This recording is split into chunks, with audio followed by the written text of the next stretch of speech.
Magandang gabi po sa inyong lahat, mga kapatid, sa PCBC. Sa ating pong prayer meeting, tatakel po tayo sa message sa Romans. Start muna tayo sa Romans 1, chapter 16. At sa mga sumusunod, basahin ko muna po ito bago tayo mag-pray. For I am not ashamed of the gospel, for it is God's power for salvation to everyone who believes, to the Jew first and also to the Greek. For the righteousness of God is revealed in the gospel from faith to faith, just as it is written, the righteous shall live by faith. Manalangin muna po tayo. Panginoon Diyos, maraming salamat po sa inyong mga salitang pag-aaralan namin today.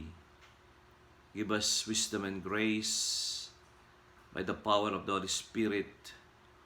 Open our hearts and mind so we can believe and obey, respond to your words today. Bless us, O God, in Jesus' name we pray. Amen. Ang gusto ko pong i-share sa inyo ngayon, mga kapatid, ay ang kahalagahan ng pag-share ng gospel. Ito po ang tatawag nating the Great Commission. Ito yung pinakadakilang utos ng Panginoon sa atin ngayon. Of course, meron tayong commands, bagong commands bilang iglesia, yung magmahalan. At dito sa pag-ibig na to ay ang isa sa mga pinakamalaking branch ng magmahalan ay yung share natin ng gospel sa mga hindi pa mananampalataya.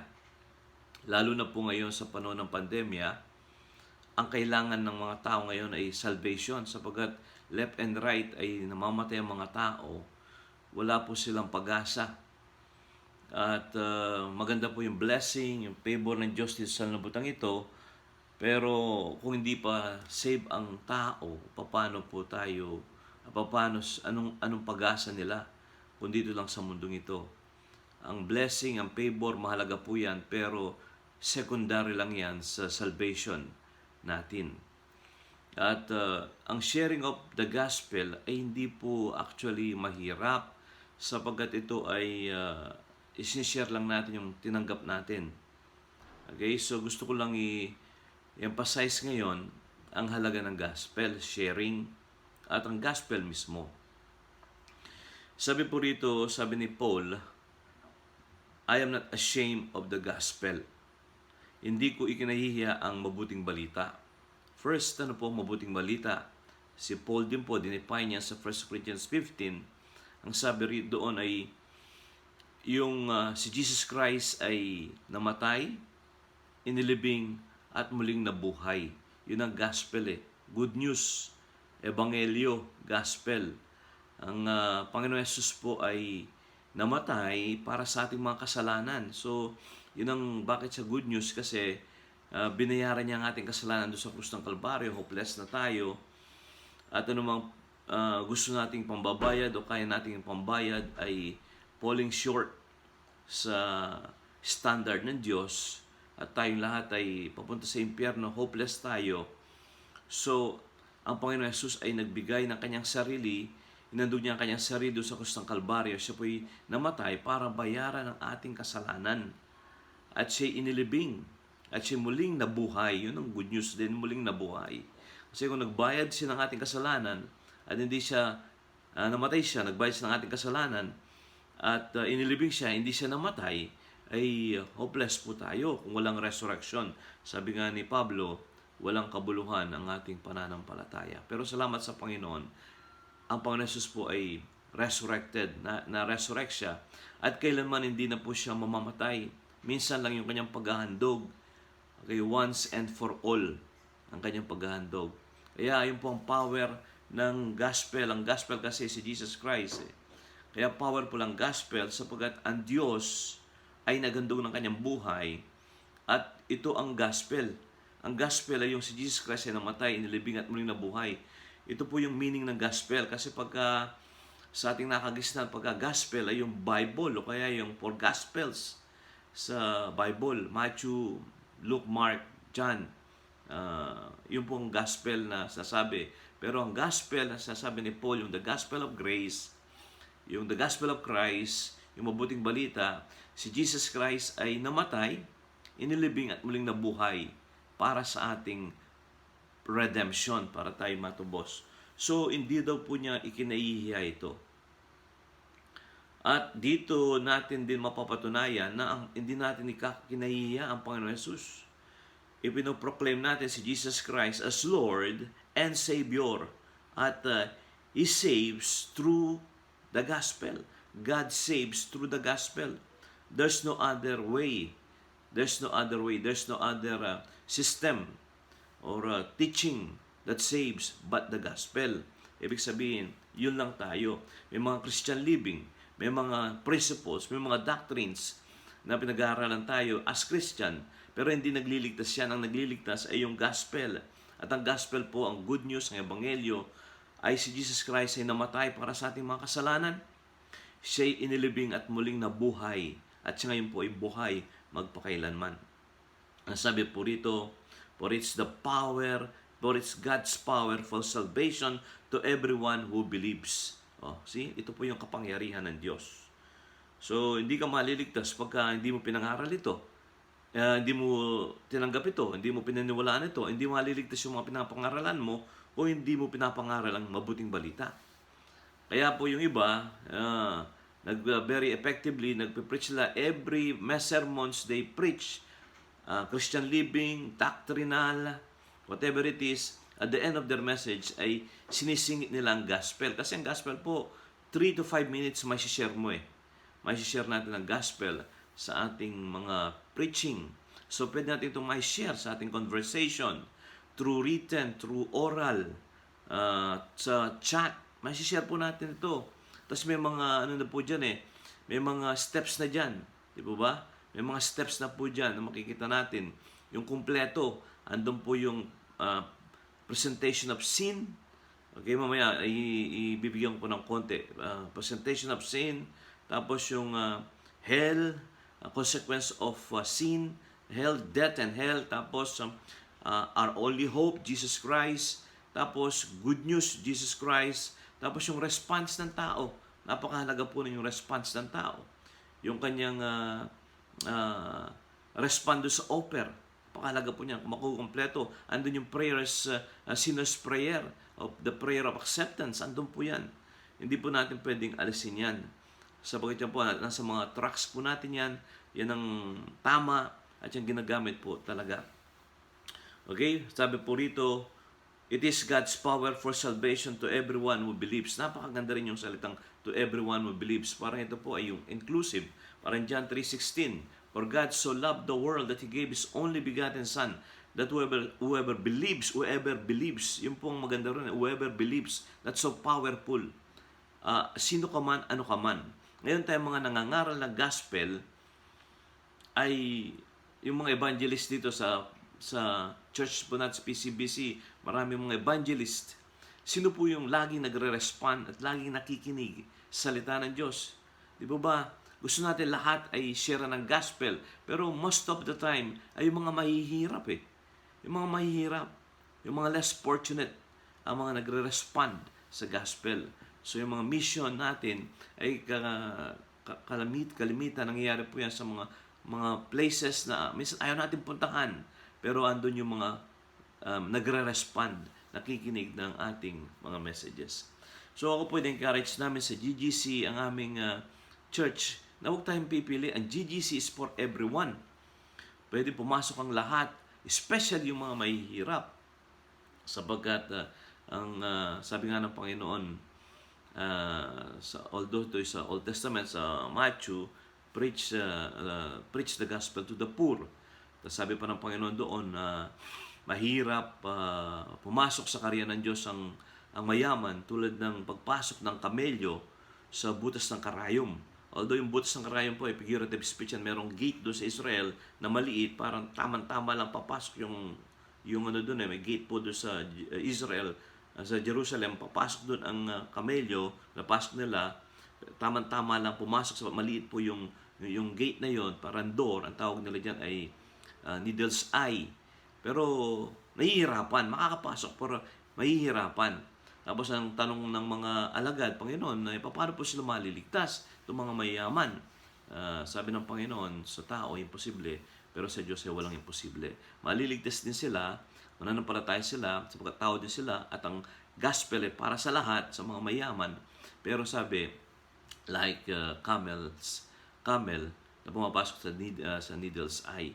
So may kahirapan talaga po yan kasi ang mayaman ay ang focus nila ay puro sa yaman at sa mundo, at sometimes hindi nila nauunawa ng pangangailangan nila sa tagapagligtas. Pero yung mga mahihirap ay talagang dami po nilang daing at yan ay receptive most of the time sa salita ng Diyos. So ang puntos ko lang po rito, everyone, rich and poor, especially the poor, i-share natin ang gospel.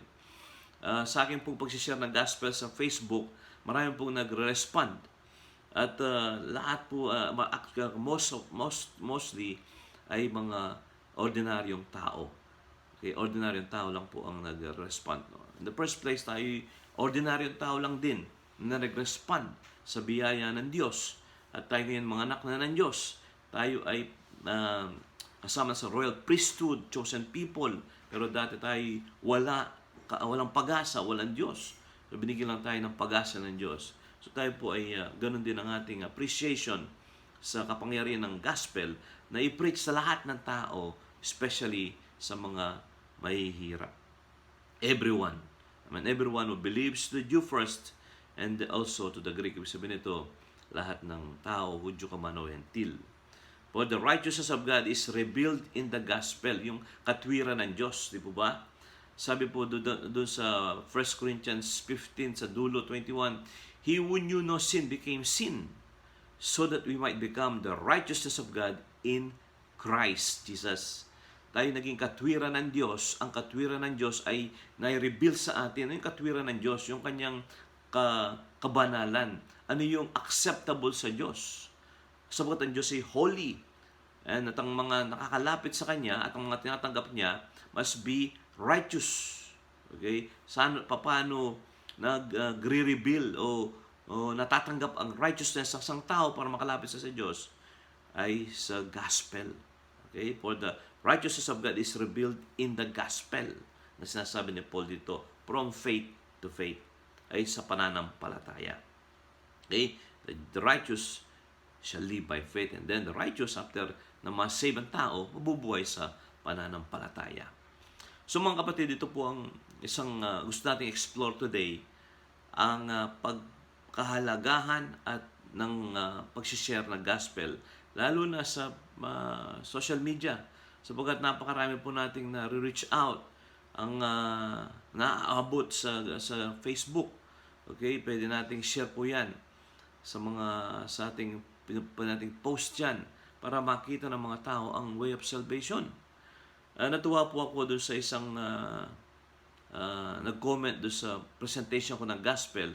Yung presentation ko ng gospel sa Facebook ay yung Jesus is the only way.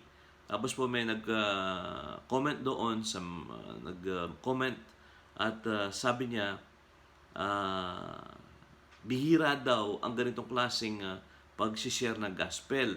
Sapagkat sinasabi dito, sabi niya, rekta ang sinasabi niyang diretsuhan na ang tayo makasalanan.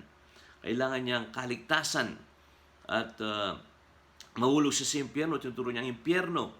Okay? So, yun po ang sabi niya. At hindi lang yung puro blessing. Hindi blessing na parang prosperity ang sasabi niya gano'n. So, sabi nga nila, at ito'y paniniwala natin, na ang kasalanan ay masama, ang impyerno ay totoo, at ang ating solution lang ay si Jesus Christ. So speak the truth. Marami po kasi nangangaral, hindi nila share ang tao'y makasalanan, kailangan nila ng Savior. At ang impyerno, walang focus sa impyerno. Kasi po yan ang destiny ng tao eh. Doon siya patungo. Sabihin natin, yun ang kailangan niya maligtas mula sa pagkapahamak sa impyerno. At ang gospel po ang pag-asa ng tao dyan. So mga kapatid, alam po natin ang mga verses natin dyan. Una, doon sa kasalanan. I-present natin ang tao'y makasalanan. Roma 3:23. Okay? Ang lahat ay nagkasala nga. At di ba yun? Ang kabayaran ng kasalanan, I should say, ay kamatayan. Roma 3:23. Tapos magbublang tayo ng ilang chapter, Roma 6:23. Sapagkat ang lahat ay nagkasalang at di nakaabot sa kalwalhatian ng Diyos. Tapos, ngunit ang kaloob ng Diyos ay buhay na walang hanggan kay Kristo Jesus. So, i-establish natin na tayo makasalanan at yan po ay totoo. At bakit namamatay ang tao? Kasi makasalanan siya, sabi sa Roma 3:23. Bakit may sumpang ganito? Ang pinakadulo ng pandemyang ito ay kasalanan, sumpa. Okay? At ang ikokondema tayo ng law. Yun ang purpose ng law. Ipakita, ipamukha sa tao na siya makasalanan at hopeless. So, pwede po natin yan. Sabihin, i-reemphasize yan. And then, present din natin ang hell. Na merong impyerno. Ang impyerno ay totoo. Okay? Describe natin ang hell. Saan natin mag-describe ang hell? Sa Apocalypse, Revelation 21:8. Di po ba? Doon sabi, parang brimstone, fiery lake. And then sa Marcos, may mga worms, uod na hindi namamatay. Ang fire hindi namamatay. Kailangan ng tao, makita niya yan. Magkaroon siya ng takot na ang kabayaran ng kanyang kasalanan ay matindi. Hindi lang siya mamamatay dito yung physical lamang. Tapos wala na.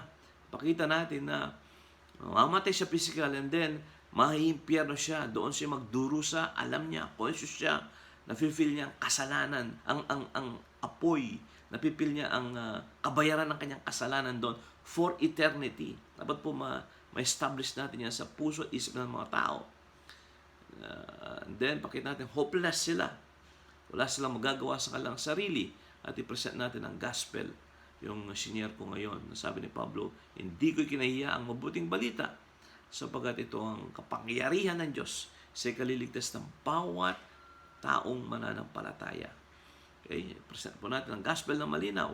Jesus Christ ay namatay, inilibing at muling nabuhay. At ito'y complete. Ang gospel na ito'y kompleto. Pag tinanggap mo. At and then, andyan ang John 3:16. Okay, and then yung mga pangako ng Panginoon.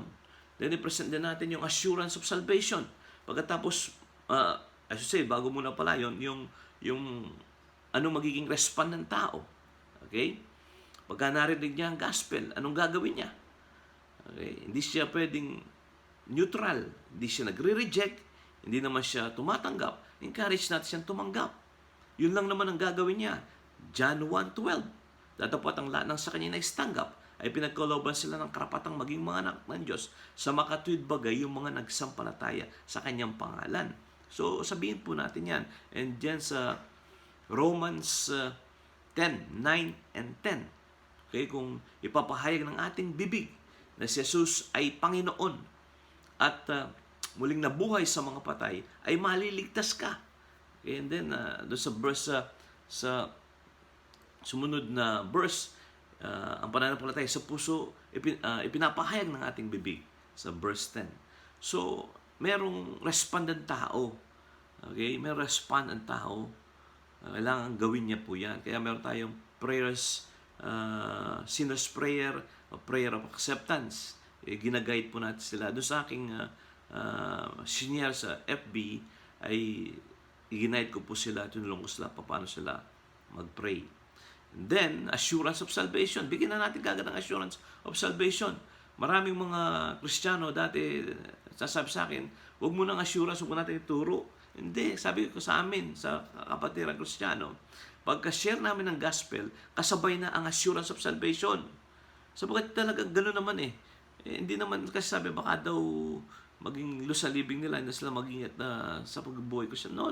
That's useless yun. That's nonsense yun. Ang gospel mismo ay nag-assure. Okay? Ang gospel ay nag-a-assure sapagkat papatawarin niya ang lahat mong mga kasalanan. Okay? Sa kanyang pagtanggap, turuan natin silang magsisi ng kanilang mga kasalanan. Humingi ng kapatawaran sa Panginoon. Invite sa puso niya. Sa kanya po ang ginawa natin. Ako nung 9 years old ako, gano'n, umupo ako 12 noon. Okay? Doon sa Pampanga, sa Malawli, upo ako, kilala ko ang Panginoon Kristo. Sapagkat nung ako po ay bata pa, 9 years old, ay 8, 7, sishare na kami ng tatay ko ng gospel almost every night. And then, si kapatid na Nesty, si Pastor Nesty ngayon, ating kapatid, ay senior sa amin, bata pa kami noon, yung impyerno, kinuwento niya yung impyerno, may mga uod. So natakot ako, umuwi ako agad, 12. Alam ko na ang gospel, alam ko na paano tumanggap eh. Pero noon talagang na-trigger ang pangangailangan ko sa salvation sapagkat may impyerno na nag-aantay sa akin. At totoo po, lalo ngayon, yung mga tao ngayon, magkaka-COVID, after 3 days, abo na lang. Kung hindi yan safe, saan yan? Impyerno na kagad ang nakaabang dyan. Okay? Nakaabang na kagad ang impyerno sa kanila kung wala silang savior sa buhay nila. So, dapat makita ng tao yan. That's serious matter. It's more than life and death. It's hell and eternity. 2 eternities, heaven and hell. Makita po ng tao yan ang kanyang destiny para siya magdesisyon. And then, tanggapin niya si Jesus Christ sa puso niya. Then, bigyan natin ng mga assurance. Romans 8:1, John 5:24, Ephesians 2:8 and 9. Okay, so mga kapatid, ngayon kung sino pa dito ang hindi pa mananampalataya, hindi ka pa sigurado, maaring na-invite ka rito sa PCBC, ini-invite po kayo. Tanggapin niyo ang Panginoon Jesucristo. Mahal ka ng Panginoon Jesus, siya namatay, inilibing at muling nabuhay para sa iyo. Binayaran niya ang kasalanan mo para hindi ka mahulog sa impyerno, pero hindi po automatic ito. Although meron ng provision, payment for sins, for the whole world actually. Pero hindi automatic, hindi universally kailangan save ka na. Kailangan tumanggap ka. Individual. Okay? Gumawa ang Panginoon ng kaligtasan para sa lahat, pero ang pagtanggap niyan ay individual. Hindi rin pwede na save na ang nanay mo, save ka na rin. Save ng tatay mo, save ka na rin. Individual. Kailangan ikaw mismo ay magkaroon ng encounter sa ating Panginoon Kristo. Ikaw mismo ay mag-decide para maligtas ka. Sapagkat hindi ako pwedeng mag-decide para sa iyo. Hindi ko pwedeng tanggapin si Kristo para sa iyo. Ikaw, kailangan ang manampalataya, tumanggap, magsisi ng iyong mga kasalanan para sa iyo.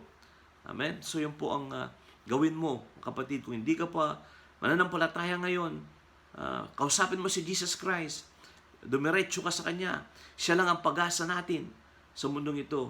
At napakadelikado ng panahon ngayon. Ang kamatayan ay namamagnify ng pandemya. At totoo po, tapos malapit na rin dumating ang Panginoon Jesucristo. So kung darating siya, wala kang Kristo sa puso, judgment ang naghahantay sa iyo. Kailangan mo tanggapin mo si Jesus Christ. Okay? So, kilalanin mo siya, magdasal ka ng pagtanggap. Aminin mo, makasalanan ka, at tanggapin mo sa puso mo. Pwede mo siyang tanggapin kahit na ngayon. Kausapin mo na siya ngayon habang ako'y nagsasalita pa. Sa aking pagtatapos ng aking message ngayon, tanggapin mo siya sa puso mo. Kilalanin mong makasalanan ka. Kilalanin mong nangangailangan ka ng tagapagligtas at si Jesucristo Jesus lamang yon. At ngayon ang panahon para maligtas ka. Hindi bukas, kundi ngayon. Tanggapin mo na si Jesus Christ sa buhay mo. Paniwalaan mo na siya lamang ang iyong tagapagligtas. Tapos tayo mga kapatid, mga believers, una, suko tayo ng buhay. Mag-enjoy tayo ng kanyang salita day and night. Mag-aaral tayo ng salita, pagbasahin natin Bible. Mag-devotion tayo para attune tayo, para ready tayo to share the gospel at all times, every time. Preach the word in season and out of season, sabi ni Pablo sa atin, mga kapatid. So yun po ang aking message para sa inyo ngayon. 25 minutes message ko sa inyo. God bless mga kapatid sa PCBC. Keep safe and pray always, meditate on the Word of God. Maraming salamat po.